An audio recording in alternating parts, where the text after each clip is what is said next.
민수기 32장 말씀입니다. 이제 가나안 정복을 앞두고 한 가지 큰 문제가 발생했습니다. 12지파 중에 르우벤 지파와 갓 지파가 이기적인 행동을 했기 때문입니다. 그래서 이런 일을 모세가 어떻게 처리했는가가 오늘 본문에 기록되어 있습니다. 르우벤 지파와 갓 지파는 다른 10지파는 생각하지 않고 자신들의 입장만 생각했습니다. 자신들은 가축이 많았기 때문에 요단 동편에 이미 정복한 그 땅은 자기들이 살만한 곳이었습니다. 그것이 틀렸다는 것은 아닙니다. 목축지가 있고 그래서 자기들 보기에 우리는 여기서 살면 되겠구나 하는 생각이 들었던 것이죠. 그런데 그것이 잘못이 아니라 다른 10지파에 대해서는 생각하지 않았기 때문에 이제 문제가 된 것입니다. 그들은 10지파는 생각 안 하고 자기들 입장만 생각하면서 모세에게 가서 여기가 딱 우리가 머물 곳이니까 우리는 여기에 달라. 우리 요단강 안 건너가고 여기에 정착하겠다. 이런 이야기를 한 것이죠. 지금 다른 10지파는 아직 하나님께서 약속하신 가나안 땅을 정복하지도 않았고 시작하는 지금 초입에 이런 식으로 이 두 지파가 자기네들은 안 싸우겠다. 그냥 이 땅 그냥 달라. 이렇게 이야기를 하기 때문에 모세가 이 사실을 그냥 그래라 하고 우리 그럼 10지파 이제 모여서 싸우러 가자 이렇게 얘기한 게 아니죠. 모세가 상당히 분노했습니다. 왜냐하면 이 두 지파의 이런 이기적인 행동이 결국 10지파를 낙심시키고 10지파가 가데스 바네아에서처럼 두 손 놓고 우리 안 가겠다. 이럴 공산이 매우 크고 그러면 똑같은 일이 이제 반복이 되는 거죠.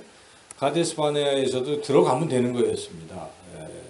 근데 정탐꾼 보내놓고 들어가면 죽을 것 같다고 거기서 안 들어가고 포기하고 이래가지고 하나님의 진노를 사서 결국 1세대가 40년 동안 유랑하다가 다 죽고 말았는데 지금 제2세대라고 하는 2세대마저 지금 이런 일이 또 재발 반복되게 된 이런 상황이 된 거죠. 그래서 모세가 이거 그대로 두면은 큰일 나는 거죠. 지금 공동체는 다 무너지고 마는 것입니다.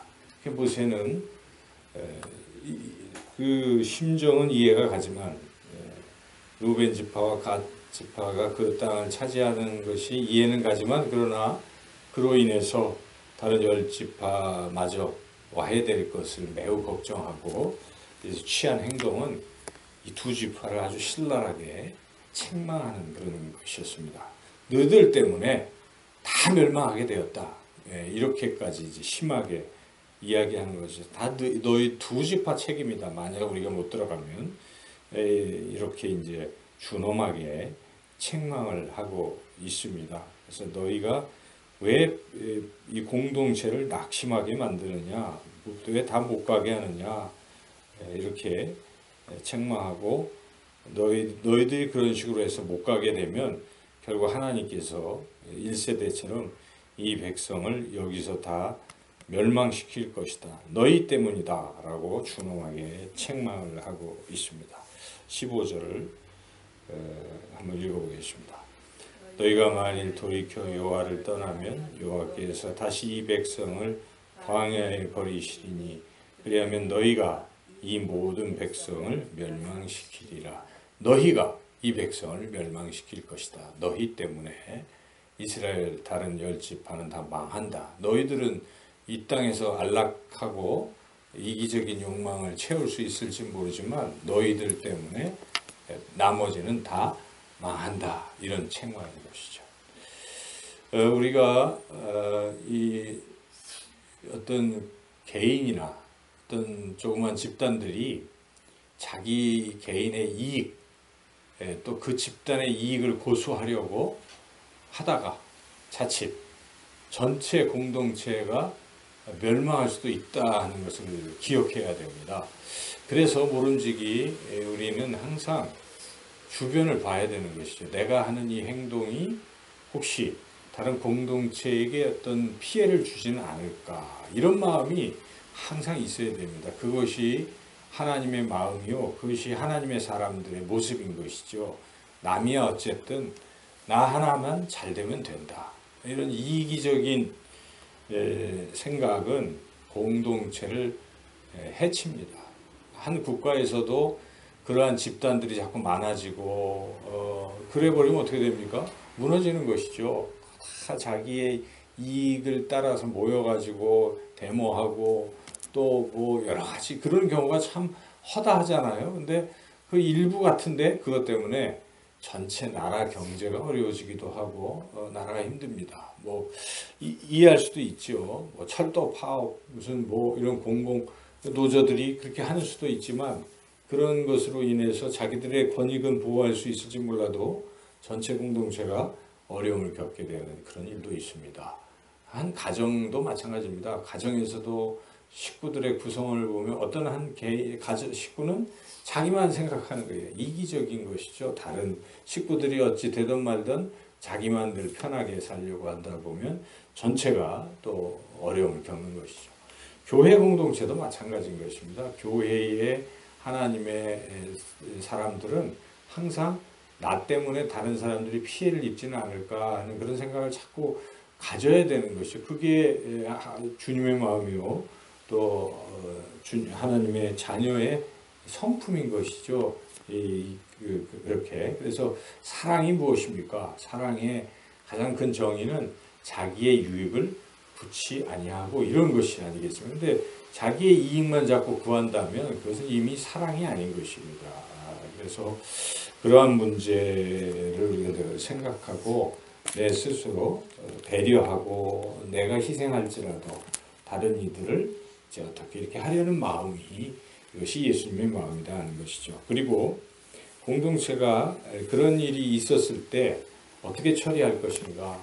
사랑은 허다한 허물을 덮느니라, 맞는 말씀입니다. 그래서 허물이 있어도 항상 덮으면 다 괜찮으려니 하지만 미봉책에 불과할 수도 있어요. 때로는 덮었는데 그 일로 인해서 어느덧 공동체 전체가 썩어버릴 수도 있고 공동체 전체가 낙심할 수도 있습니다. 그래서 오히려 공동체의 하나됨을 깨뜨릴 수도 있다는 것입니다. 모세는 그것을 알고 있기에 오늘 본문에서 이 두 지파의 이런 이기적 행동을 아주 준엄하게 책망함으로써 이 문제를 해결하고 있습니다. 그러한 책망이 나쁜 것은 아닙니다. 모세가 책망을 할 때는 그 책망의 목적이 무엇입니까? 그들을 완전히 없애버리자는 뜻이 아닙니다. 책망을 통해서 두 지파가 반성하게 만드는 것이죠. 돌이키게 만드는 것입니다.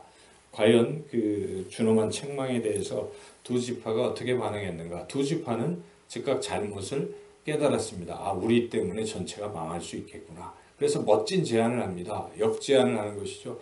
우리가 이 요단 서쪽에 건너가서 선봉에 서서 싸울 것이고 그 가나안 땅을 다 정복하기 전까지는 돌아오지도 않고 이 땅을 차지하지도 않겠습니다. 우리는 그렇게 하겠습니다 하고 이기적인 두 지파가 이제 확 180도 바뀌어서 열심히 하겠다고 그렇게 역으로 또 다시 제안을 했을 때 모세가 그것을 받아들였습니다. 그렇게 하라.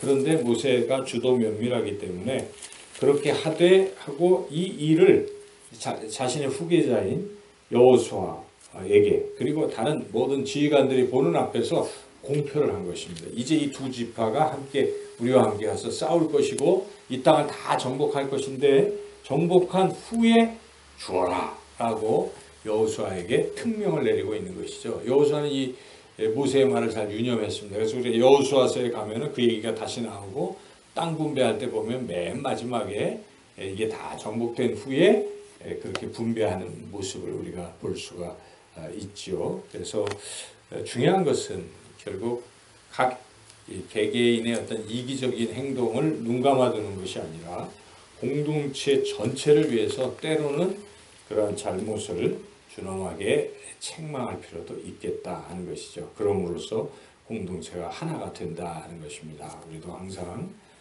늘 이기적인 마음을 버리고 남을 배려하고 나 하나의 이 행동이 과연 다른 공동체에 어떤 영향을 줄 것인가를 끊임없이 생각하는 성숙한 그러한 의식을 가지고 살아가는 저와 여러분 모두가 되기를 주님의 이름으로 축원합니다.